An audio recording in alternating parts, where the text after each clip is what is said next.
오늘은 하나님을 경외하는 자라는 이름의 뜻을 가진 디모데에 대해 말씀을 전하고자 합니다.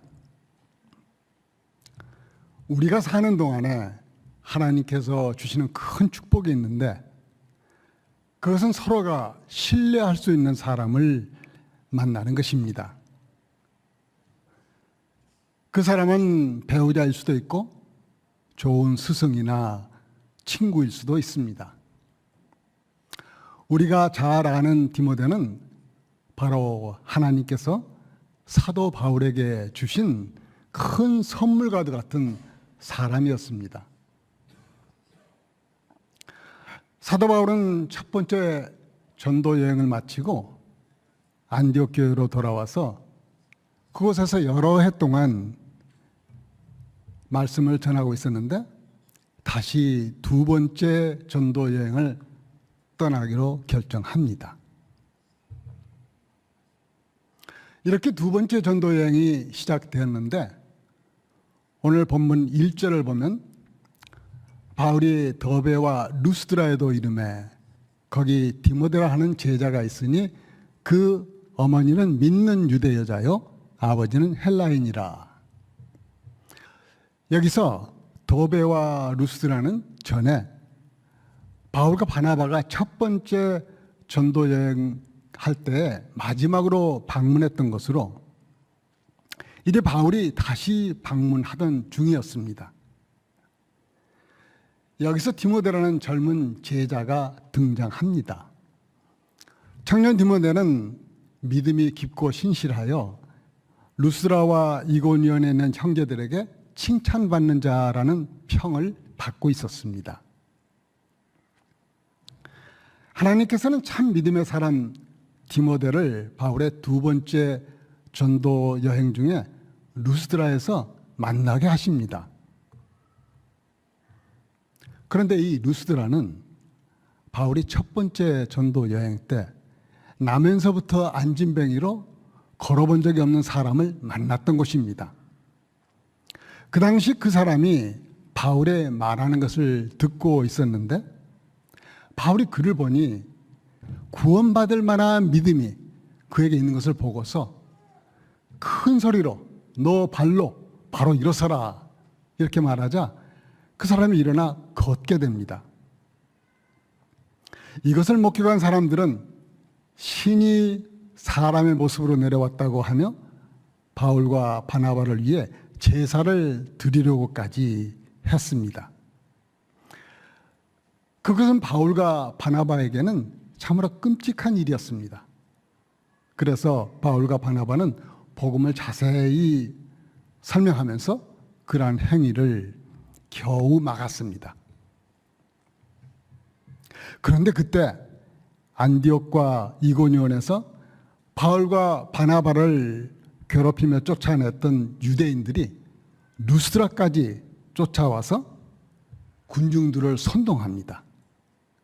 그리고는 바울을 돌로 쳐서 죽은 줄로 알고 성 밖에 끌어내쳤는데 하나님께서 건져주셨습니다.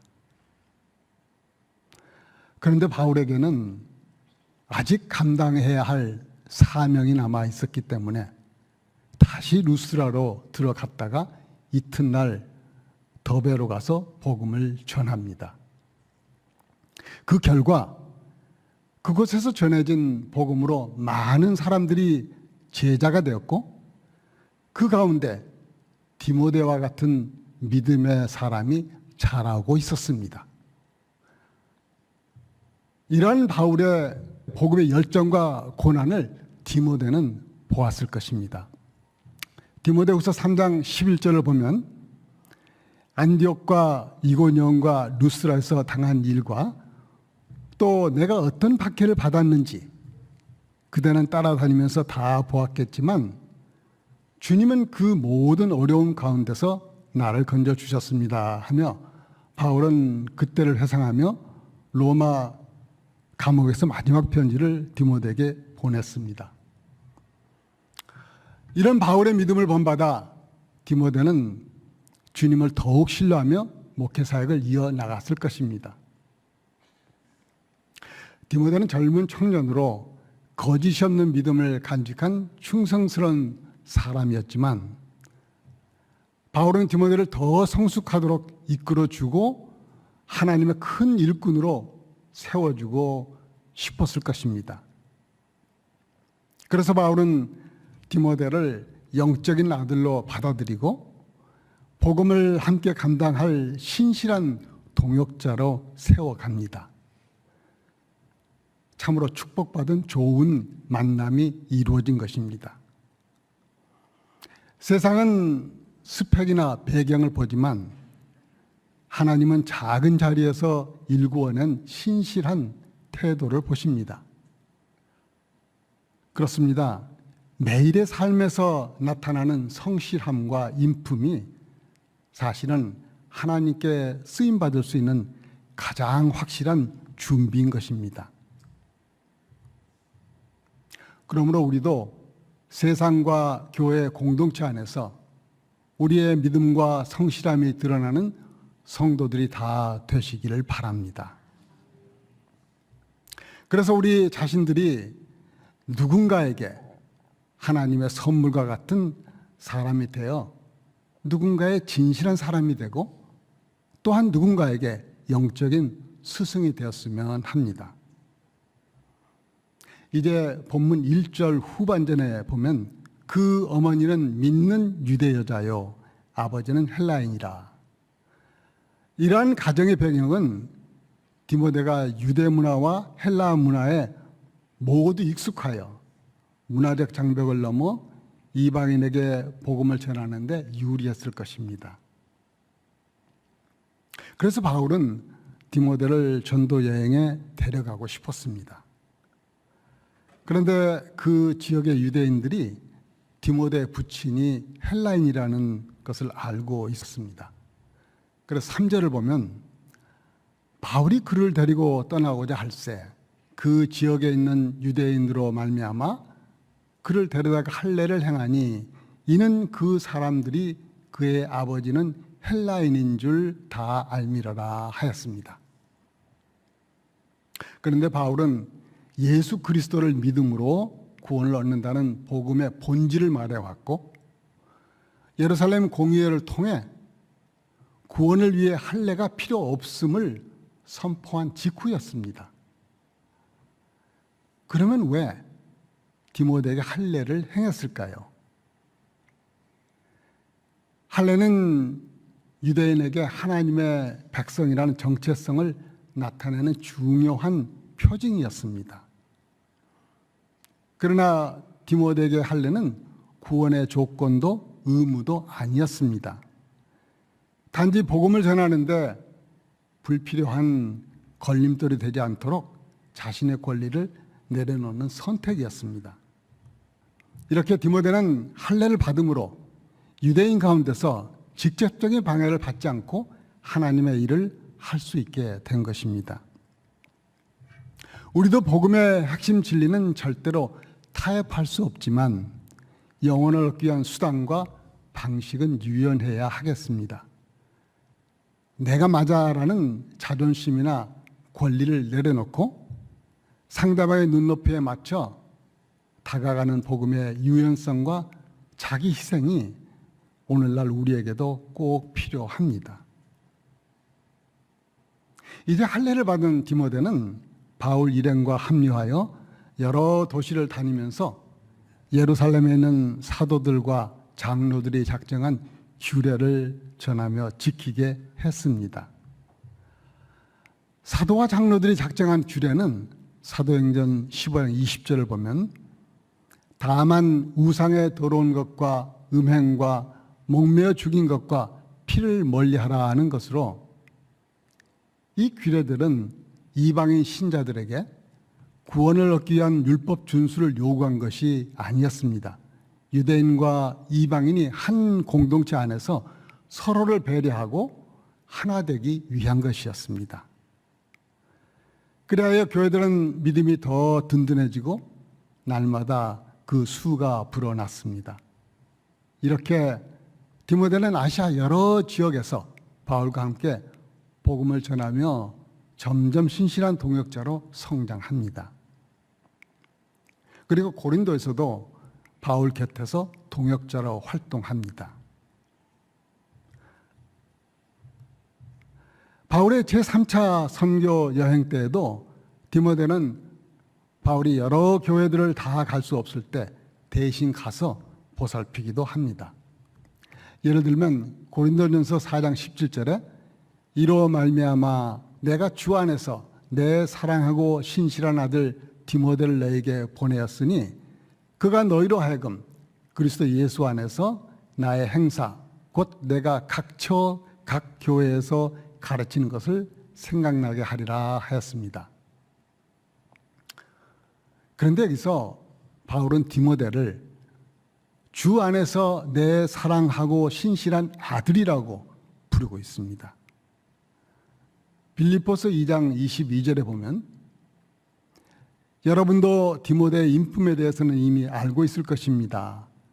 그는 나와 함께 하나님의 복음을 전할 때 마치 아들이 아버지를 섬기듯이 나를 도와주었습니다. 라고 합니다. 이렇게 디모데는 사도 바울에 의해 특별히 중요한 동역자로 인정을 받았습니다. 또한 디모데는 바울의 여러 사역과 서신에 이름을 남길 만큼 중요한 동역자가 되었습니다. 그리고 바울이 말년에 마지막으로 기록한 디모데 후서에서도 사랑하는 아들에게 편지하노니 이렇게 했는데 디모데는 바울의 제자요 또 동반자로 위로와 힘이 된 사람입니다. 그래서 바울은 죽기 전에 디모데를 몹시 보고 싶어하며 함께 있기를 원했습니다. 이처럼 바울의 인생에 있어서 그리고 사역에 있어서 디모데는 참으로 하나님께서 주신 귀한 선물이었습니다. 그러면 디모데는 어떻게 이렇게 따뜻한 성품의 좋은 믿음의 사람으로 성장했을까요? 먼저 디모데 후서 1장 5절을 보면 바울은 이는 너 속에 거짓이 없는 믿음이 있음을 생각함이라. 이 믿음은 먼저 내 외조모 로이스와 내 어머니 유니게 속에 있더니 너 속에도 있는 줄을 확신하노라 라고 말합니다. 그리고 디모데 후서 3장 15절에 또 어려서부터 성경을 알았나니 성경은 능히 너로 하여금 그리스도 예수 안에 있는 믿음으로 말미암아 구원에 이르는 지혜가 있게 하느니라 라고 했습니다. 이렇게 어려서부터 가정에서 신앙 교육이 이루어졌습니다. 이와 같이 디모데의 외조모 로이스도 어머니 유니게도 참 믿음을 소유한 사람들이었고 그들의 삶을 보고 배운 디모데도 같은 믿음을 가진 사람이었음을 바울이 서신에 기록하고 있습니다. 또한 디모데와 그 가족들은 바울이 루스트라에서 전도하다가 돌에 맞아 죽을 뻔한 위험한 사실을 알았지만 바울이 디모데에게 함께 전도 여행을 가기를 원할 때 그 길이 고난의 길임을 알고도 거절하지 않고 따라 나선 것을 보아도 디모데와 그 외조모, 어머니 모두 예수님의 제자의 삶을 살고 있었음을 우리는 알 수 있습니다. 자신들의 안락한 삶만을 생각했다면 디모데와 그 가족은 그곳에서 계속 칭찬받고 존경받으며 편안하게 살아갈 수도 있었을 것입니다. 그런데 바울의 초청에 응하면서 그것이 고난의 길임을 알고도 디모데는 하나님의 나라를 위하여 기꺼이 할례도 받고 자신의 익숙한 삶을 내려놓고 복음을 위해 자신을 드리는 사람으로 나섰던 것입니다. 바울은 디모데에게 어려서부터 성경을 알았고 예수 안에 있는 믿음으로 구원에 이르는 지혜가 있다고 칭찬했는데 그렇습니다. 우리도 성경에서 교훈과 책망과 의로 교육을 받습니다. 디모데와 그 가족을 보면서도 교훈을 받습니다. 우선 어릴 적부터 성경을 알고 자란다는 것이 얼마나 귀한 것인지를 알 수 있습니다. 외조모 로이스도 어머니 유닉에도 거짓이 없는 믿음을 가지고 살고 있었기에 어린 디모데는 성경을 배우면서 또 가정에서 성경대로 사는 것이 무엇인지 보면서 그 거짓 없는 믿음을 가지게 된 것입니다. 오늘 우리는 디모데 가정을 통해 한 가지 사실을 알게 됩니다. 그것은 한 사람의 믿음이 그 한 사람에게 끝나는 것이 아니라 다음 세대로 흘러갈 수 있다는 것입니다. 더 나아가 디모데는 가정의 신앙 유산을 이어갈 뿐만 아니라 사도 바울에게 배운 신앙을 이어받아 교회를 섬기는 목회자로 세워졌고 또 충성스러운 사람들에게 가르쳐 지키게 하였습니다. 디모데후서 2장 2절에 또 너가 많은 증인 앞에서 내게 들은 바를 충성된 사람들에게 부탁하라. 그들이 또 다른 사람들을 가르칠 수 있으리라 하였는데 바울의 부탁대로 그렇게 디모데는 초대 교회 역사 속에서 귀하게 쓰임받는 믿음의 사람으로 믿음의 유산을 이어주는 사람이 되었습니다. 그래서 오늘날 우리에게까지 누군가의 수고로 복음이 전해졌습니다. 그러므로 믿음의 유산을 이어가는 것은 선택이 아니라 하나님의 명령입니다. 시편 78편 4절 5절 6절을 보면은 우리가 이것을 숨기지 않고 우리 자손에게 전하여 줄 것이니 곧 주님의 영광스러운 행적과 능력과 그가 이루신 놀라운 일들을 미래의 세대에게 전하여 줄 것이다. 주님께서 야곱에게 언약의 규례를 세우시고 이스라엘에게 법을 세우실 때에 자손에게 잘 가르치라고 우리 조상에게 명하신 것이다. 6절은 다 같이 읽겠습니다. 6절 미래에 태어날 자손에게도 대대로 일러주어 그들도 그들의 자손에게 대대손손 전하게 하셨다라고 노래하고 있습니다. 우리가 오늘 예수 그리스도의 복음을 믿을 수 있는 것도 누군가가 먼저 믿고 누군가에게 전하고 또 그 누군가가 다시 전해 주었기 때문입니다. 이제 그 믿음의 유산을 이어갈 차례가 바로 우리들입니다. 우리도 이렇게 디모데 같은 사람을 길러내기를 소원합니다. 나는 누구에게서 믿음을 이어받았는가? 잠시 생각해 보시기 바랍니다. 또 나는 지금 자녀에게 믿음의 로이스, 믿음의 유니게가 되어주고 있는가?